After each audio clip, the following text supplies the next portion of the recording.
Welcome back to World Crisis Radio, rushing ahead to try to keep abreast of these events. So the flickers of Al-Qaeda and the lack of 100% insight, well, we have 100% insight.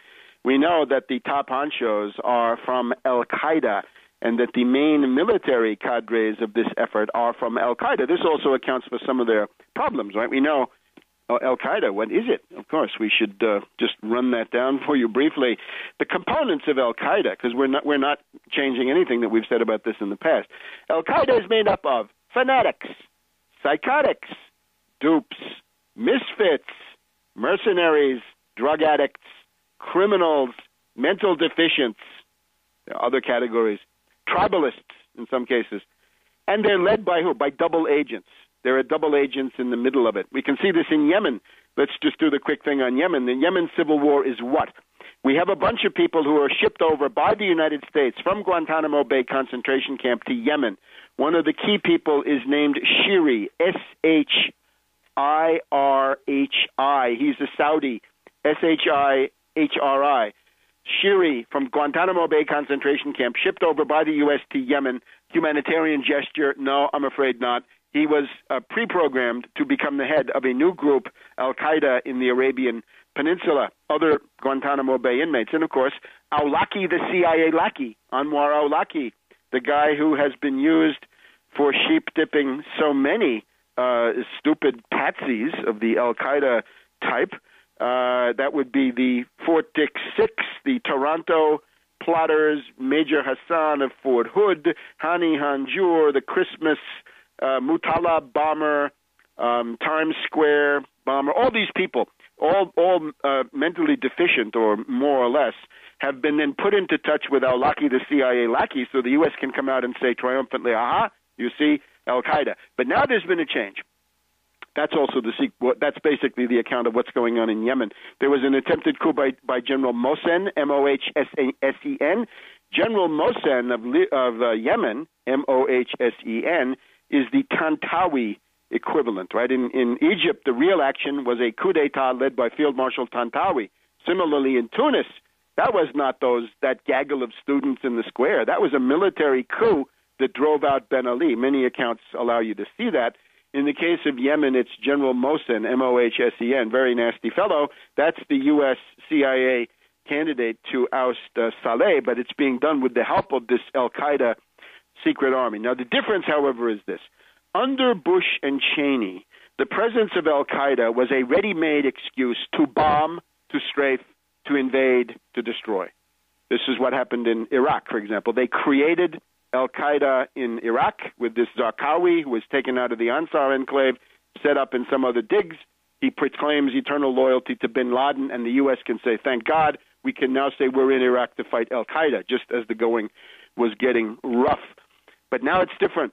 Now, instead of using Al-Qaeda as the pretext, the excuse to attack, Obama uses Al-Qaeda as his own infantry. The idea is the U.S. is too broke, too overstretched, too hated, too isolated to be able to do it directly. But if you do it indirectly, you set up the Al-Qaeda branch in the country, you mobilize them, you can then say to people, look, hey, Europeans, come on in, give me the money, give me the help, give me the votes in the UN and elsewhere, in the NATO Council. And you can use Al-Qaeda as your infantry. Now, naturally, there are precedents for this, right? If you look at many armies around the world, they have had what you could call penal battalions, right? The Germans are famous, Strafbataillon, penal battalion. Stalin had famous divisions, some of them led by Marshal Rokossovsky, who were recruited straight out of the concentration camp or straight out of prison with the idea that once they got, say, into Western Europe, if they ever did, they would go wild, stealing and creating mayhem, with the idea that that would lead to a social breakdown. So when you deploy an Al-Qaeda-based army against a nation-state like Libya, what you're really saying is that you are perfectly happy if at the other end of the crisis there comes out chaos, chaos based on tribes, chaos based on warlords, chaos based on criminal organizations. We have the example of the KLA-UCK group there in Kosovo, taking over Kosovo, carving that out of Serbia, carving Serbia.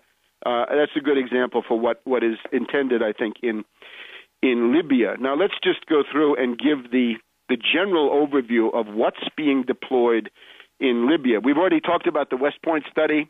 Remember, Libya provided 20% of all fighters crossing the Syria-Iraq border during the 2006-2007 period.